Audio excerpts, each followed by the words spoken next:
1 Reis 13.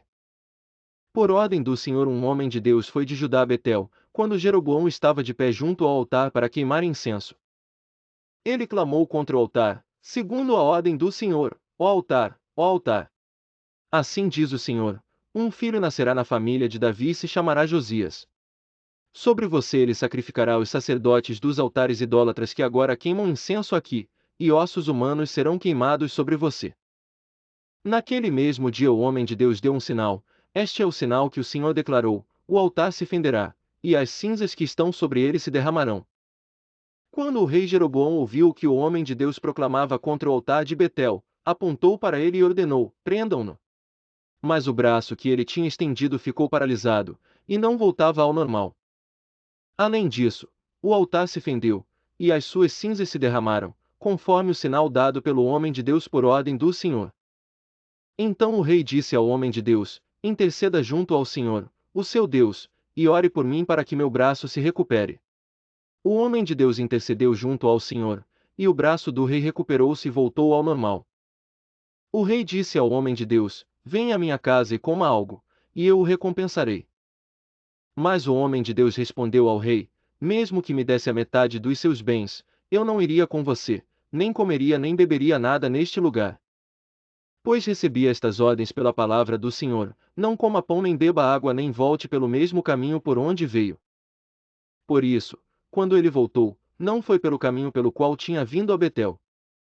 Ora, havia um certo profeta, já idoso, morando em Betel.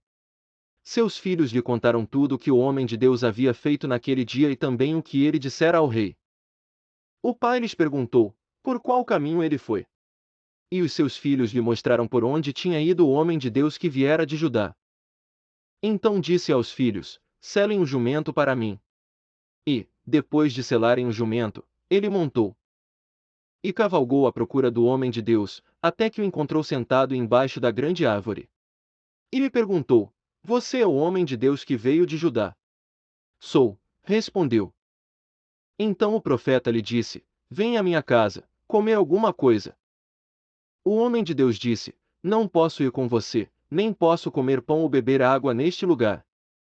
A palavra do Senhor deu-me esta ordem: não coma pão nem beba água lá, nem volte pelo mesmo caminho por onde você foi. O profeta idoso respondeu: eu também sou profeta como você. E um anjo me disse por ordem do Senhor: faça-o voltar com você para sua casa para que coma pão e beba água. Mas ele estava mentindo. E o homem de Deus voltou com ele e foi comer e beber em sua casa. Enquanto ainda estavam sentados à mesa, a palavra do Senhor veio ao profeta idoso que o havia feito voltar. Ele bradou ao homem de Deus que tinha vindo de Judá: assim diz o Senhor: você desafiou a palavra do Senhor e não obedeceu à ordem que o Senhor, o seu Deus, lhe deu.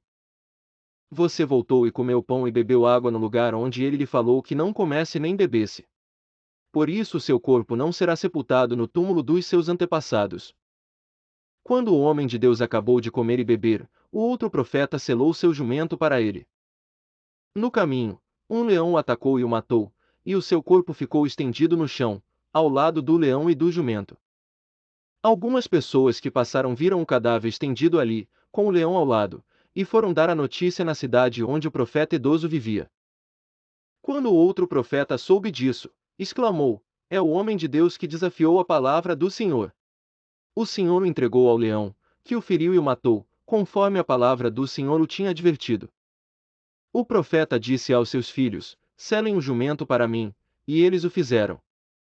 Ele foi e encontrou o cadáver caído no caminho, com o jumento e o leão ao seu lado.